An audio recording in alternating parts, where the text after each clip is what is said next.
Poltergeist. The strange happenings started before filming even ended. Dominique Dunne, who played Dana, was murdered by her ex-boyfriend just months after the movie came out. Then Heather O'Rourke, the young girl who played Carol Ann, died unexpectedly at only 12 from a misdiagnosed intestinal issue right before the third movie's release. Julian Beck and Will Sampson from the sequel also died not long after filming, Beck from stomach cancer and Sampson during surgery. The odd part is how sudden and clustered these deaths were. The production used real human skeletons during the infamous pool scene. They were cheaper than plastic ones at the time, but people on set didn't know that right away. Some blame this for the string of tragedies. Crew members reported electrical malfunctions and unexplained technical issues constantly. Zelda Rubinstein, who played the psychic, once said, "The set felt cold in a way that didn't feel natural." The director, Tobe Hooper, reportedly clashed with producer Steven Spielberg during production, creating tension behind the scenes. Despite all this, the film became a major success. But the deaths, the timing, and the creepy details stuck. Some called it coincidence, others weren't convinced. Decades later, people still talk about it like something was genuinely off. The Exorcist. 9 people connected to the film died during or shortly after production. Jack McGowan and Vasiliki Malieros both passed away before the movie was even released. Actors' family members died too. Linda Blair's grandfather and Max von Sydow's brother both passed during filming. Then there was the fire that destroyed most of the set, except for Reagan's room. That delay pushed production back over 6 weeks. Ellen Burstyn suffered a permanent spinal injury during a scene where she was yanked backward violently. The scream in the final cut is real. She was actually hurt. The actor playing Burke Dennings, Jack McGowan, also died from the flu not long after wrapping. Director William Friedkin brought in a real priest, Father Thomas Birmingham, to bless the set multiple times. He claimed it helped, but strange events kept happening. Paul Bateson, a radiology technician who appeared briefly in one scene, was later convicted of murder in real life. Some people thought the movie opened a door that shouldn't have been opened. Warner Brothers even hired bodyguards for Linda Blair after death threats came in. The vibe around the production never felt normal. Decades later, it's still considered one of the most troubled productions ever put on film. By the way, if you guys want to subscribe, I'm going to start posting a lot here. Thanks. Anyways, The Omen. Right from the start, things got bizarre. Gregory Peck's plane was struck by lightning on the way to set. A producer's plane was also hit. Same route, different flight. Then, after switching flights, another plane they almost used crashed and killed everyone on board. Director Richard Donner's hotel got bombed by the Irish Republican Army while he was staying there. It didn't stop there. John Richardson, the special effects artist, created a gruesome decapitation scene. Not long after, he was in a real car crash in the Netherlands. His assistant was decapitated, and a nearby sign reportedly read Omen and showed a distance of 66.6 kilometers. A zookeeper who worked on a scene with baboons was later killed by a lion. Crew members reported mysterious technical failures throughout the shoot. Filming with animals caused multiple problems. Handlers said they acted strangely aggressive and unpredictable. One day, Peck canceled a flight at the last minute. That plane also crashed. Even a private jet hired by the studio crashed during takeoff and killed all passengers. It all piled up fast. Every time something weird happened, it was worse than before. For some, it's a horror movie. For others, it's one long warning sign that never stopped blinking. The Crow. The most infamous tragedy hit during filming when Brandon Lee was shot and killed by a prop gun that wasn't properly cleared. The dummy bullet had lodged in the barrel and fired with a blank, striking him in the abdomen. He died hours later. The scene was supposed to be routine. That accident halted production and led to massive controversy over on-set safety. But that wasn't the only issue. A crew member driving a cherry picker got severely burned when they struck live wires on day 1. Another worker accidentally stabbed his own hand with a screwdriver. A construction worker drove his car through the studio lot and crashed. One stuntman fell through the roof and broke multiple ribs. Brandon's death wasn't even the first strange event. A hurricane destroyed some of the sets before shooting began. Then, a carpenter suffered serious burns from a rigging accident. Several crews said they felt uneasy during long night shoots. Some even said the energy never felt right once production resumed after the accident. The production finished with body doubles and digital effects.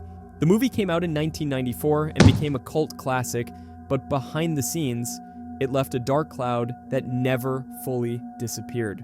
Rebel without a cause. The curse talk started with James Dean. Just weeks after filming ended, he died in a car crash driving his Porsche. He was only 24. his co-star Sal Mineo was stabbed to death years later in a parking garage. Natalie Wood, the film's female lead, drowned under suspicious circumstances in 1981.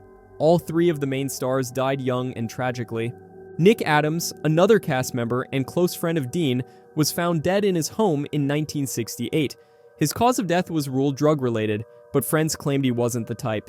Then, there were constant reports of eerie coincidences involving Dean's car. After the crash, parts of it were salvaged and reused. One of those parts reportedly caused another fatal crash. Even a mechanic who tried to steal a piece from the wreck ended up getting seriously injured. Production had its share of drama too. Dean was known for being intense on set, clashing with directors and isolating himself between takes. Some crew said the mood never felt easy during shooting. With the cast's early deaths and all the strange follow-ups, fans still point to it as one of the most unsettling legacies in Hollywood history. The Conqueror. Nearly a third of the cast and crew, including John Wayne, died of cancer within decades of filming. The movie was shot in St. George, Utah, downwind from a Nevada nuclear testing site. The government had conducted over 10 atomic tests nearby just before production started in 1953. Fallout contaminated the area, but filming continued anyway. Out of 220 people involved, 91 developed some form of cancer. 46 died from it. Director Dick Powell, Susan Hayward, Agnes Moorehead, and Pedro Armendariz were among those later diagnosed. Armendariz took his own life after learning his condition was terminal. John Wayne's death from stomach cancer was especially scrutinized, since he even brought radioactive soil back home for filming pickup shots. The production company flew over 60 tons of the Utah dirt to a studio in Hollywood. Many of the crew worked closely with it during indoor shoots. Despite rising concerns, no warnings or protections were ever issued. The fallout pattern had already been mapped by the government, but that information wasn't shared with the studio. Some claim the deaths were coincidence, but the numbers tell a different story. The location choice turned what was already a failed film into one of Hollywood's deadliest mistakes. Apocalypse Now. From the beginning, the production spiraled out of control. Typhoon Olga destroyed major sets in the Philippines, delaying everything for weeks. Martin Sheen had a heart attack mid-shoot at just 36 years old and had to crawl to get help. Francis Ford Coppola, the director, reportedly suffered a nervous breakdown and lost over 100 pounds during filming. The original lead, Harvey Keitel, was fired after a few days. Marlon Brando showed up overweight and unprepared, forcing Coppola to rewrite scenes on the spot. Dennis Hopper's drug use was so out of hand that he couldn't remember lines, causing tension on set. The shoot ran so far over budget that Coppola had to mortgage his own home just to finish. Helicopters loaned by the Philippine military kept being called away mid-scene to fight rebels. Crew members suffered infections and illnesses due to jungle conditions. The production was supposed to last 6 weeks, but dragged on for over a year. Equipment constantly failed in the humidity, and extras often quit without warning. The finished movie became a landmark, but the process nearly wrecked everyone involved. Coppola once said they weren't filming a movie, they were living it. That might have been the most accurate thing anyone said during the entire shoot. The Passion of the Christ. Jim Caviezel, who played Jesus, was struck by lightning while filming the Sermon on the Mount scene. Incredibly, a crew member standing nearby was also hit. Caviezel dislocated his shoulder carrying the cross, suffered pneumonia, and endured accidental lashes during the flogging scenes. He was hit so hard at one point that he had a 14-inch scar afterward. Assistant director John Michelini was also struck by lightning, twice. Once during production and once before filming even began. The makeup process for Caviezel took over 8 hours a day and often left him shivering in freezing conditions. At one point, his body went into hypothermia while shooting scenes on the cross. The film, shot almost entirely in Italy, had constant weather issues and delays. Multiple crew members reported strange technical malfunctions. Some scenes had to be reshot due to unexpected accidents, including injuries to stunt doubles and extras. Controversy surrounded the release, but the actual filming process became infamous for its problems. Even the original distributor backed out due to the intense nature of the content. Despite all that, it became a box office hit, but the list of injuries and bizarre events turned the shoot into something far more intense than just another film production. Enter the Dragon. Filming in Hong Kong came with constant obstacles. Bruce Lee was heavily involved, not just starring, but also choreographing fight scenes and rewriting parts of the script. The tight schedule and extreme heat caused tension to build fast. Crew members reported long, grueling days where equipment would overheat and sets had to be rebuilt due to poor construction.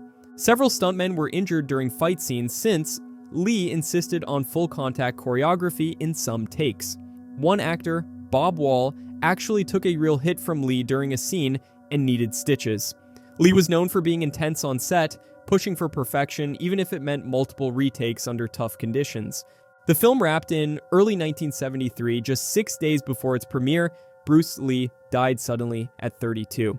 His cause of death was listed as cerebral edema, but conflicting theories have surrounded it ever since. Some blamed a reaction to medication, others believed foul play. His sudden death cast a shadow over the film's release. Despite becoming a landmark martial arts film, the energy around the production felt haunted.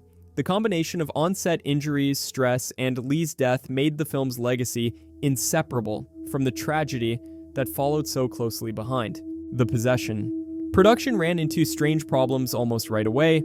The cast and crew reported unexplained cold drafts on set, even when all the doors were closed.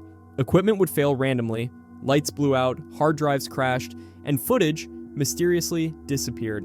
One of the creepiest moments came when a storage facility holding film props caught fire and burned down.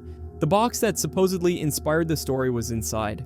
Nothing else in the unit survived. The movie was based on a real Dybbuk box legend. The original owner claimed the box brought nightmares, sickness, and bad luck. Several people who handled it reported feeling physically ill or having weird accidents. The producers decided not to bring the real box on set. Even still, Jeffrey Dean Morgan later said he felt something was off during filming, though he didn't believe in the supernatural. Director Ole Bornedal mentioned that cast members kept getting sick for no clear reason. Lights would flicker with no electrical problems found. A few actors refused to be alone on set. Despite being a relatively low-budget movie, the amount of odd setbacks stood out. By the time shooting wrapped, everyone agreed something didn't feel right. Real or not, the energy around the film stuck with people. The exorcism of Emily Rose. Jennifer Carpenter, who played Emily, said her radio would turn on by itself in the middle of the night, always playing the same Pearl Jam song. She unplugged it, but it kept happening. Other cast and crew claimed they had similar experiences, including waking up at exactly 3 a.m. multiple times, a time often linked to demonic folklore in the movie. Director Scott Derrickson insisted the script was based closely on real events from the Anneliese Michel case. He even kept photos and audio recordings from the real exorcisms during pre-production. Some actors said reading those transcripts caused disturbing dreams and emotional reactions on set. During filming, lights would flicker or shut off completely for no technical reason. Production delays happened frequently, especially during scenes tied to spiritual rituals. Crew members reported strange noises on the soundstage, even when it was empty. Colin Strauss, the visual effects supervisor, said he felt a constant pressure while working in the editing room. Several computers crashed without explanation. Nobody was seriously injured, but the feeling of unease stuck with everyone.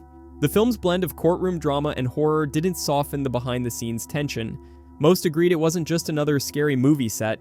Gravity. While it wasn't a horror movie, the production still faced some bizarre complications.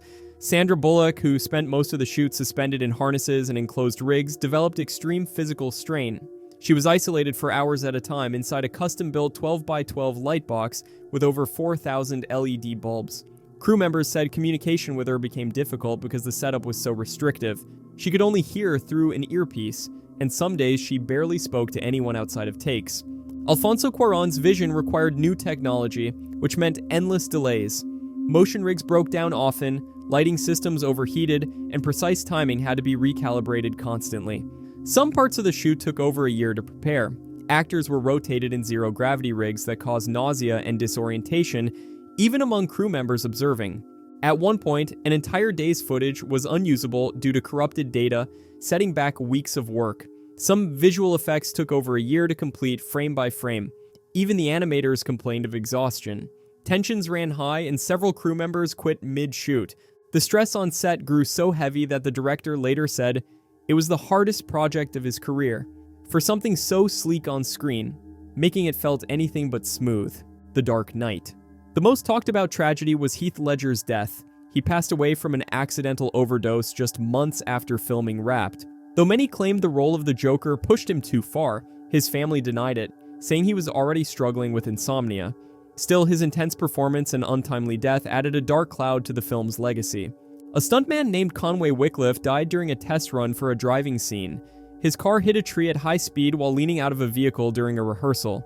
The accident happened off-set, but it shook the crew deeply. Another serious accident happened during promotion in London. A technician was killed when a camera rig collapsed during a Batman stunt sequence. Christian Bale was arrested right before the London premiere after a family altercation, although no charges were filed. Morgan Freeman was in a serious car crash weeks after the release. He survived but suffered major injuries. The tone on set was often tense, especially during Ledger's scenes. Crew members said the atmosphere shifted dramatically whenever he performed. Despite the success and praise, the series of accidents and off-screen events left many involved, saying it felt like the film carried more weight than anyone expected. Jaws. From the very start, the mechanical shark, nicknamed Bruce, refused to cooperate. It constantly broke down in the salt water, forcing major rewrites and causing endless delays. Originally, the shark was supposed to appear much more, but the technical failures led to a different, more suspense-driven approach. That wasn't artistic choice, it was desperation. The shoot, scheduled for 55 days, stretched to over 150. Boats sank, cameras were lost underwater, and divers had to rescue equipment more than once. The ocean location near Martha's Vineyard made everything harder. Crew boats drifted, bad weather wrecked setups, and extras got seasick. Roy Scheider and Robert Shaw clashed often. Shaw's drinking added even more tension, and their arguments sometimes continued between takes. Shaw also insisted on doing risky stunts himself, which made the crew nervous constantly. Spielberg avoided filming the final scene himself, he left early and had someone else direct it. Even the locals grew frustrated with the chaos, with some refusing to cooperate after a few weeks. Spielberg later said he thought his career would be over. The budget exploded, and nobody believed it would succeed. But under all the disaster, the mess somehow turned into a milestone that haunted everyone who worked on it. The Adventures of Baron Munchausen. The production spiraled almost immediately. Filming ran wildly over budget, eventually costing over $46 million, way past the original estimate. Director Terry Gilliam clashed with producers nonstop, especially over creative control. He refused to compromise, which only made the schedule fall further behind. The shoot in Italy became chaotic, sets weren't finished on time, weather delays stacked up, and key scenes had to be redone after technical issues ruined original footage. Crew members reported exhaustion and confusion, with some departments not even sure what scenes they'd be shooting day to day. Gilliam pushed practical effects to their limit, often causing breakdowns and long delays. A young Sarah Polley nearly drowned during a water sequence. She later said the experience was traumatic, and she wouldn't have allowed her own children to be put through the same conditions. Explosions were triggered too close to actors, props malfunctioned mid-shot, and extras often stood around for hours without direction. The studio panicked, marketing was cut, and it barely got a proper release. Despite critical praise for visuals and imagination, the box office collapsed. The whole process left behind a trail of stress, lawsuits, and industry bitterness. It became a textbook case of a movie nearly undone by its own ambition. Annabelle. The shoot was filled with strange incidents that unnerved the cast and crew. During filming, the set experienced multiple power outages with no clear cause. Lights would flicker and shut off randomly, and equipment failures became a regular issue. One day, a large lighting fixture fell onto an actor just moments after he stepped away. No one could explain why the rig came loose. It had been checked earlier. The director, John Leonetti, claimed he saw what looked like a mysterious handprint on one of the set windows that couldn't be cleaned off. Even creepier, the building they were filming in had a history of violence. A man had been murdered there years earlier. That story resurfaced during production, adding to the tension. The elevator on set malfunctioned repeatedly, trapping crew members more than once. Some refused to use it altogether after it dropped a few feet without warning. The actors said the atmosphere often felt heavy, especially during night shoots. Several claimed they had nightmares throughout production. Although the real Annabelle doll was not on set, the prop version reportedly moved slightly between takes without anyone touching it.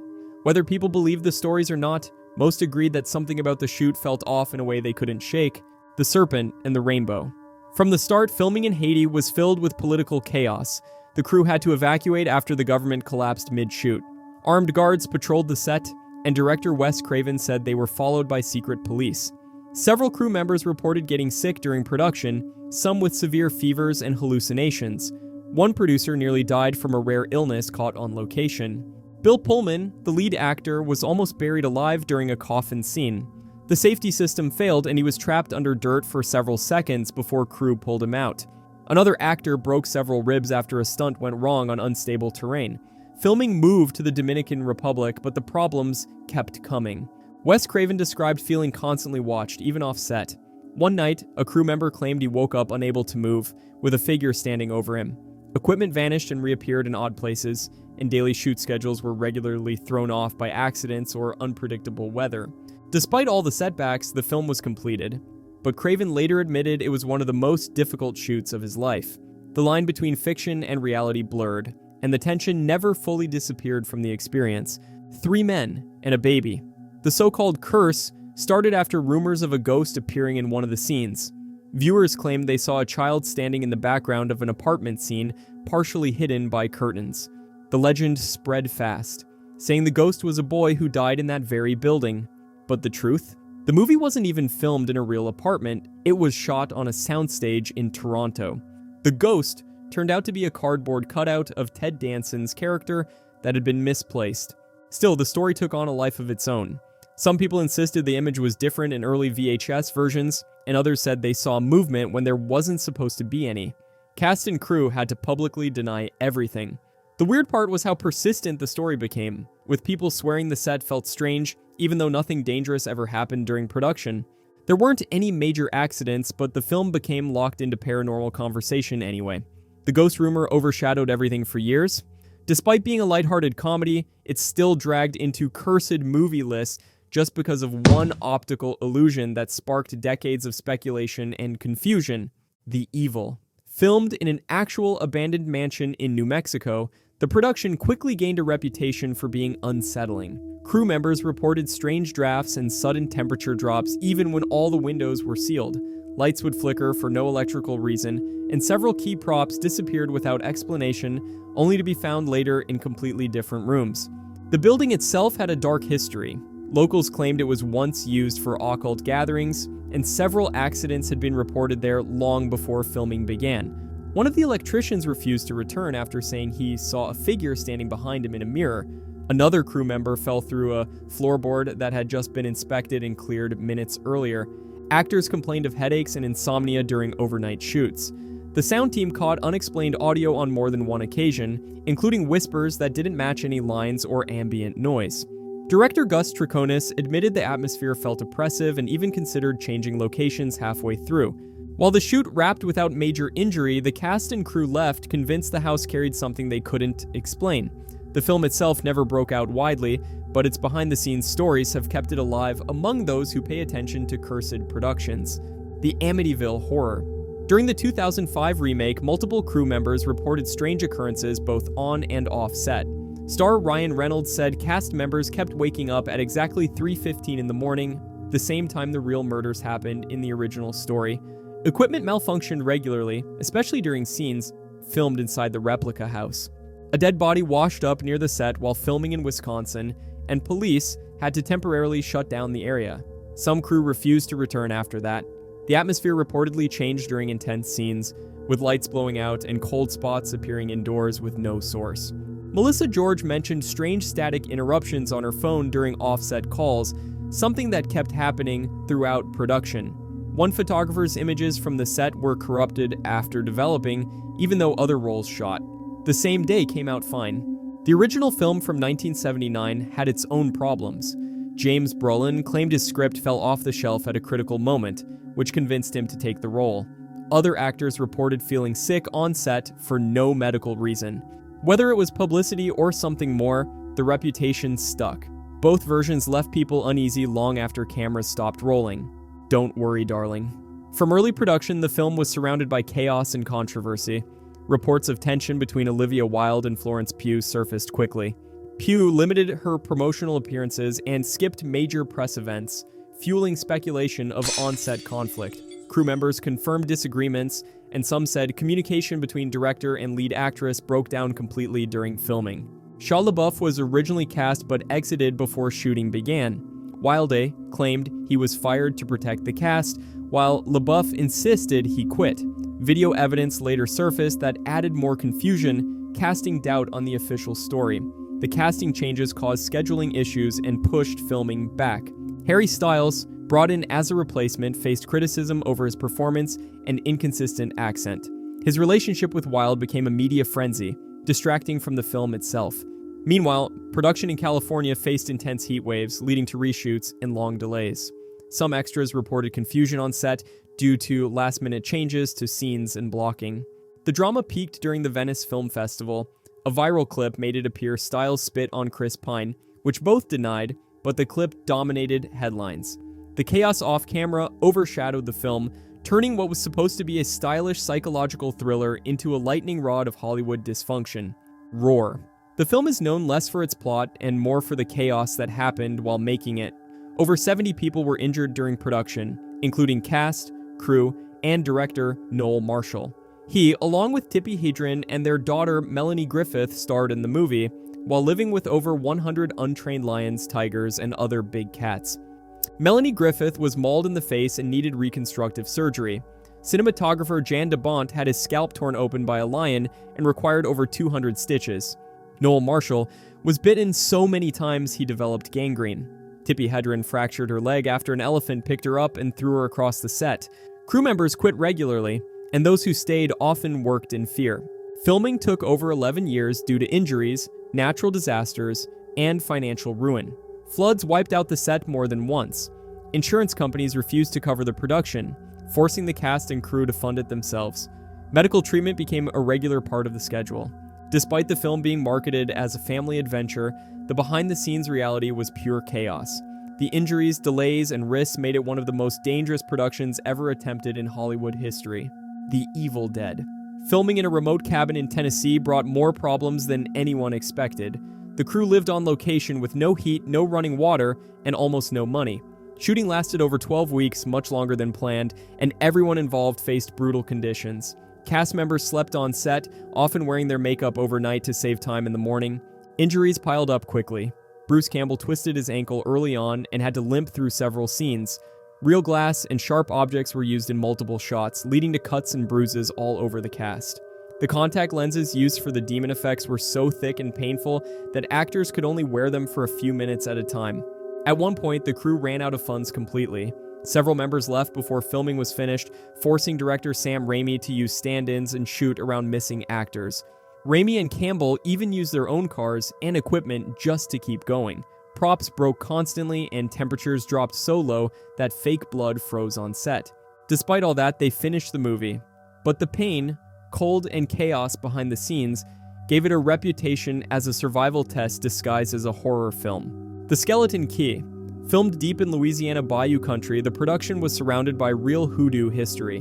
To make the atmosphere more authentic, the filmmakers brought in actual hoodoo practitioners as consultants.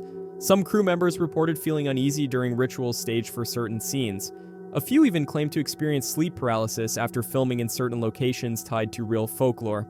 Kate Hudson, who played the lead, said she stayed away from the spiritual consultants during production. Crew members talked about strange technical problems, including audio glitches during key scenes involving rituals. Several hard drives reportedly failed without explanation, losing footage that had to be reshot under tight deadlines. One night, a lighting technician suffered a seizure on set and was taken to the hospital. While he recovered, others on set couldn't shake the feeling that something was off. Props went missing and reappeared days later in completely different locations. Some crew refused to stay overnight in certain parts of the plantation where they were filming. Local guides warned the production not to disrespect the land, and that warning stuck with some of the team. Even though the film didn't suffer from headline-grabbing disasters, the strange atmosphere and lingering tension made it one of those sets people were relieved to leave behind. If you enjoyed this, I'm going to be posting a lot here. I would greatly appreciate it if you could subscribe. Thanks for watching, and see you next time.